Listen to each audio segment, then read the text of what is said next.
Hi everyone, আশা করি সবাই ভীষণ ভালো আছো। আর অনেক দিন ভিডিও পোস্ট করা হয়নি, তাই আবার চলে এসেছি নতুন মিনি ব্লগ নিয়ে।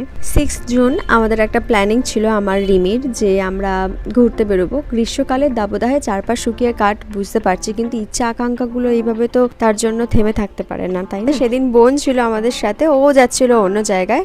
একসাথে বকবক করতে করতে কিন্তু 1 ঘন্টা কিভাবে কেটে গেছে জানি না। আমরা কিন্তু চলে এসেছি আমাদের গন্তব্যে, ব্যারাকপুরের দাদা বৌদির বিরিয়ানির হোটেলে। আর কোনো বাড়ি এই ভিতরে বসার সৌভাগ্য হয় না, কারণ প্রচণ্ড ভিড় থাকে। কিন্তু সেই দিন জানি না, হয়তো প্রচণ্ড গরমের জন্য অনেকেই আসেনি কি আমরা ফার্স্টে ফিশ ফ্রাই অর্ডার দিলাম, আর তারপরে চিকেন বিরিয়ানি অর্ডার দিয়েছিলাম। গিয়েই যেহেতু খাওয়া দাওয়াটা কমপ্লিট করে ফেলেছিলাম, হাতে অনেক সময় ছিল, কোথাও বসতে হবে, তাই সামনেই চলে গিয়েছিলাম মঙ্গল পান্ডে পার্কে। মঙ্গল পান্ডে পার্কের ভিতরটা সবুজে ভরা, এত সবুজ চারপাশ, কিন্তু গরমে একটা পাতা যদি নড়ে